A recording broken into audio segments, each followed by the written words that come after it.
di tengah persiapan timnas U23 Indonesia akan melawan Korea Selatan di perempat final Piala Asia U23. Pemain andalan timnas Nathan Choaon yang sebelumnya meninggalkan skuad dan kembali ke klubnya dipastikan bisa memperkuat Garuda Muda.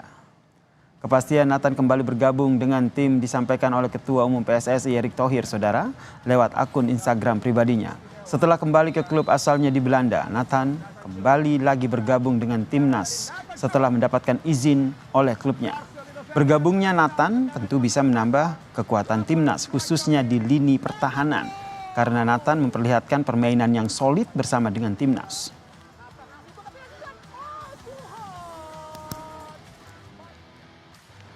Hari ini saudara, timnas Indonesia U23 menggelar latihan persiapan jelang laga melawan Korea Selatan. Tampak seluruh skuad Garuda Muda ini mengikuti latihan. Pelatih Sintayong terus meramu strategi untuk mengalahkan Korea Selatan. Sintayong meminta seluruh pemain untuk siap dengan segala kemungkinan terkait dengan susunan pemain yang diterjunkan di laga esok hari.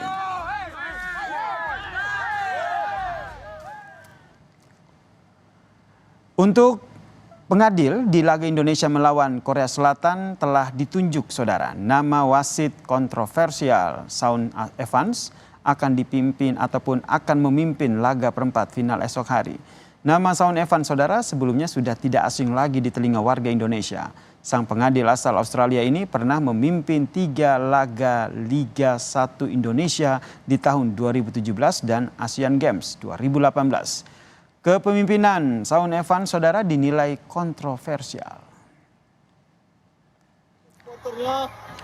Dukungan terhadap timnas U23 jelang lawan Korea Selatan di babak 8 besar Piala Asia U23 diberikan oleh keluarga Marcelino Ferdinand. Pihak keluarga berharap timnas Indonesia bisa mengalahkan Korea Selatan dan berpeluang tampil di ajang Olimpiade Paris 2024. Lebih efektif dari sepertiga pertahanan lawan kayak gitu kan, karena kan lawan juga kalau misalnya udah lawan luar kan cepat, maksudnya keputusannya harus cepat, seperti itu aja sih. Dan harapannya besok lawan Korea semoga semakin meningkat dan permainannya bisa sama seperti lawan Jordan itu. Tiap hari pasti ada telepon untuk komunikasi, maksudnya secara fisiknya dia, secara pribadinya dia, terus juga secara tim kayak gitu, dia sering sharing cerita. Wakil Presiden Maruf Amin mengungkapkan kebanggaannya atas pencapaian timnas Indonesia U23. Dengan penampilan gemilang seperti pertandingan melawan Jordania dan Australia, Indonesia dinilai memiliki modal untuk mengalahkan Korea Selatan di babak 8 besar Piala Asia. Karena itu sepanjang semangat itu ada, permainan cantik terus dipertahankan, maka sangat besar harapannya bahwa Indonesia akan memenangkan pertandingan dengan Korea Selatan. Dan itu sejarah baru. Ya, sekarang sudah mengukir sejarah baru. Mengalahkan Australia, mengalahkan Yordan. Dan kalau nanti bisa, walaupun sekarang sudah kita anggap sudah berprestasi luar biasa, tapi kalau bisa menekuk Korea Selatan, itu saya kira luar biasa.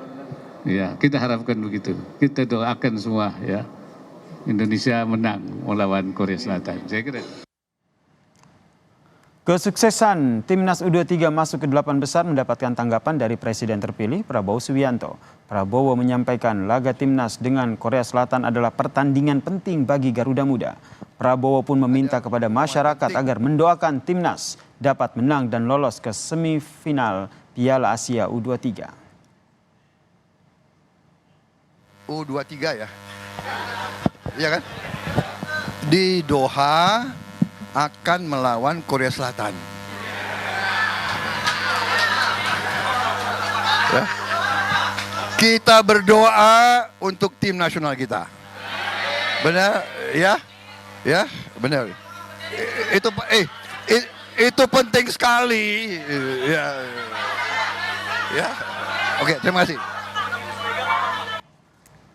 Laga babak 8 besar Piala Asia U23 dimulai pada 25 April esok hari, saudara. Di 8 besar akan menyajikan laga tuan rumah Qatar yang akan melawan Jepang, timnas Indonesia akan menantang Korea Selatan.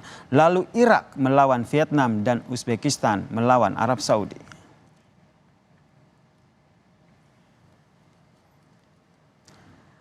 Tentu masyarakat Indonesia begitu yakin, saudara, timnas bisa melaju lebih jauh di Piala Asia 23 ini, saudara.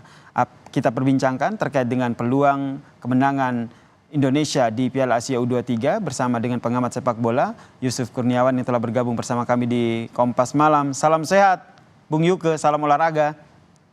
Sehat, salam olahraga. Yasir, apa kabar?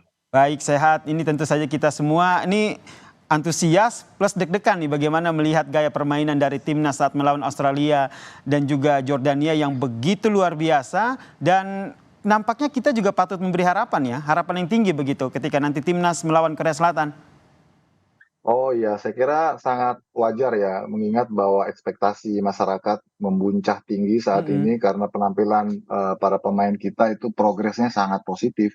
Titik balik sebenarnya ada di laga melawan Australia, di laga kedua. Secara mentalitas, kepercayaan diri kita tumbuh di sana dan akhirnya mencapai puncaknya di laga terakhir yang kebetulan sangat menentukan ya, lawan Yordania. Mereka tampil cantik sekali, tampil lepas, kemudian juga efektif, tidak panik ya, kemudian percaya diri, komplit lah itu pertandingan lawan Yordania itu saya kira. Sudah lama sekali ya kita nggak melihat timnas itu bermain dengan ritme yang apik, kemudian juga yang terorganisir, indah dilihat, golnya gol proses. Saya kira itu yang patut kita berikan apresiasi gitu ya. Dan itu bisa jadi modal yang luar biasa ya untuk melawan Korea Selatan ya. Kalau dilihat dari sisi permainan, ini tentu Sintayong memiliki taktik tersendiri. Tapi sebelum kita bahas ke situ, dari mental sendiri nih. Kalau kita lihat kan track recordnya Korea Selatan ya bisa dikatakan sebagai lawan yang cukup berat begitu. Nah, Anda melihatnya seperti apa nih mental timnas U23 untuk melawan Korea Selatan? Saya kira nggak perlu lagi diragukan ya, karena kita sudah terbiasa menghadapi situasi-situasi sulit sebelumnya, dan bersamaan dengan itu kita selalu bisa menjawabnya dengan optimis gitu dan positif. Kayak seperti misalnya kita tarik ke belakang ketika SEA Games kemarin, bagaimana kita bisa secara mental para pemain U23 yang saat itu dilatih oleh Indra Safri menunjukkan mereka bisa mengalahkan Thailand, kemudian merebut emas. Itu kan juga dari drama yang menguras mental juga gitu ya. Sebelumnya kita lawan Vietnam bisa menang, terus di final kemudian lawan Thailand bisa menang, dan itu terus terbawa spirit itu, energi itu ke event berikutnya yang sekarang kita lihat sendiri di Piala Asia U23 ini, itu terbukti lagi ya. Bagaimana kita sebenarnya penggemar ini sempat deg-degan juga ya ketika di laga pertama melawan Qatar kita dipukul 0-2 dengan isu kontroversinya wasit. Iya betul, Itu kan untuk ramai kemudian juga dibicarakan ya. iya, untuk kemudian bisa bangkit dari keterpurukan itu kan butuh mental yang besar, jiwa yang besar, dan anak-anak datang di saat yang tepat menjawabnya. Menghadapi Australia itu tim besar juga dan kita bisa menang gitu ya. Oke, jadi saya kira nggak perlu diragukan lagi. tidak perlu diragukan lagi ya, karena dari pertandingan-pertandingan sebelumnya juga mental timnas U23 ini sudah teruji begitu. Yang menarik nih, akhirnya Nathan Chow ini akhirnya kembali untuk memperkuat skuad Garuda Muda ini. Akhirnya sebelumnya kan tidak jadi begitu, tapi akhirnya dibujuk oleh Ketua Umum PSSI, akhirnya ikut bertanding lagi. Anda melihatnya seberapa penting nih posisi Nathan di skuad Garuda Muda U23 ini? Saya kira untuk fase yang sangat krusial di perempat final, kita butuh semua pemain yang available ya, pemain yang memang ready untuk dimainkan. Jadi sebetulnya Nathan tuh hanya satu dari bagian yang utuh tim nasional, makanya tidak boleh ada yang absen di saat penting kayak ini. Apalagi kita tahu impact Nathan di laga penyisihan kemarin fantastis kalau menurut saya ya, karena dia bisa memainkan peran sentral di tengah. Yang kita tahu sebelumnya dia kan dimainkan sebagai bek kiri ya, tapi begitu diubah menjadi gelandang bertahan, wah ternyata lebih impactful gitu. Makanya wajar kalau kekhawatiran itu muncul, karena kalau berkaca pada laga melawan Yordania di mana peran Nathan sangat sentral, kemudian melawan Korea nggak ada Nathan, itu pasti akan ada dampaknya gitu loh. Makanya kalau Nathan ini pada akhirnya bisa dibujuk kembali, wah ini saya kira suntikan motivasi yang besar buat kita semua gitu ya. Oke, ini suntikan motivasi yang besar gini. Formasi sudah lengkap, ini sudah sesuai dengan kembalinya Nathan gitu. Anda melihatnya nanti strateginya Sintayong ini seperti apa? Karena kalau kita lihat Sintayong kan juga berasal dari Korea Selatan. Iya, saya kira tidak akan banyak mengalami perubahan ya. Oke. Sintayong akan menurunkan the best starting line-up-nya seperti ketika menghadapi Australia. Plus sekarang posisi dari Ramadan Sananta sebagai striker sudah available setelah di 2 laga sebelumnya tidak bisa main karena hukuman kartu merah. Artinya sekarang benar-benar full kekuatan kita nih. Nggak cuma Nathan yang kembali, tapi Ramadan Sananta sebagai striker, opsi striker, itu juga sudah bisa dimainkan. Oke. Artinya bahwa setiap lininya ini kita akan full pack gitu ya, karena Termasuk semuanya meletakkan 3 penyerang seperti Marcelino Ferdinand, Rafael Struijk dan juga Witan Sulaiman ini. iya sudah pasti itu formasi seperti lawan Australia saya kira nggak akan berubah. Di belakang tetap ada Justin Hubner, kemudian Ferrari, terus Rido di tengahnya ada Nathan, ada Justin. Oke, termasuk Nathan yang tetap berada di gelandang kiri dan juga bek kiri ya. Betul, Oke. betul. Saya kira ini Nathan akan main sebagai pemain poros ya, pemain jangkar di lapangan tengah.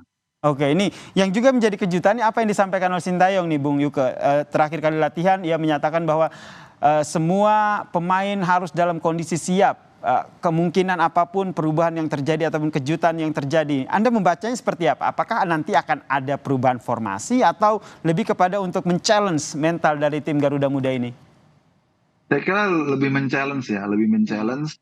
Kalau formasi saya nggak yakin akan ada banyak perubahan karena yang lawan Yordania itu sudah the best starting 11 lah menurut saya. Nggak mungkin diubah dalam waktu yang pendek ya, karena itu sangat spekulatif ya. Jadi lebih men-challenge mentalitas para pemain karena sekarang yang dihadapi bukan lagi Yordan nih. Yang kemarin kita tampaknya mudah sekali ya. Tapi sekarang nih Korea yang dihadapi, yang kita tahu kultur sepak bolanya jauh lebih kuat dibanding kita ya. Kemudian prestasinya dan ranking FIFA-nya di senior juga jauh di atas kita. Jadi maksud STY barangkali untuk men-challenge para pemainnya bahwa kita harus lebih siap lagi karena yang dihadapi ini Korea salah satu kontender juara juga menurut saya. Oke, Bung Yuke terakhir prediksi Anda seperti apa nih kalau kita main tebak-tebakan skor lah? Saya nggak berani tebak-tebakan ya, tapi saya cuma bisa persentase ini 50-50. 50-50 ya? Di babak knockout itu tidak ada tim yang lemah, walaupun kita mungkin secara secara statistik di bawah Korea, tapi kalau di babak knockout Korea juga ngeri-ngeri sedap ketemu kita juga, apalagi pelatihnya sendiri udah menotis kekuatan Indonesia tuh ada di dua unsur. Pertama Sintayong sendiri sebagai orang Korea, karena dia sudah tahu persis, karena tim ini pernah hadapi tim Sintayong waktu U20 kemarin yang kita gagal Piala Dunia, jadi dia sudah tahu. Yang kedua adalah serdadu keturunan kita yang kualitasnya memang bisa mengangkat tim ini dengan permainan yang lebih baik gitu. Oke, tebakannya 50-50 ya. Lagi-lagi bola itu bundar, apapun bisa terjadi. Tapi harapan kita bersama ya, Timnas U23 ini bisa menampilkan permainan terbaik dan menang pastinya ya melawan Korea Selatan. Terima kasih pengamat sepak bola Bung Yusuf Kurniawan atau Bung Yuke telah bergabung bersama kami di Kompas Malam. Salam sehat. Sehat.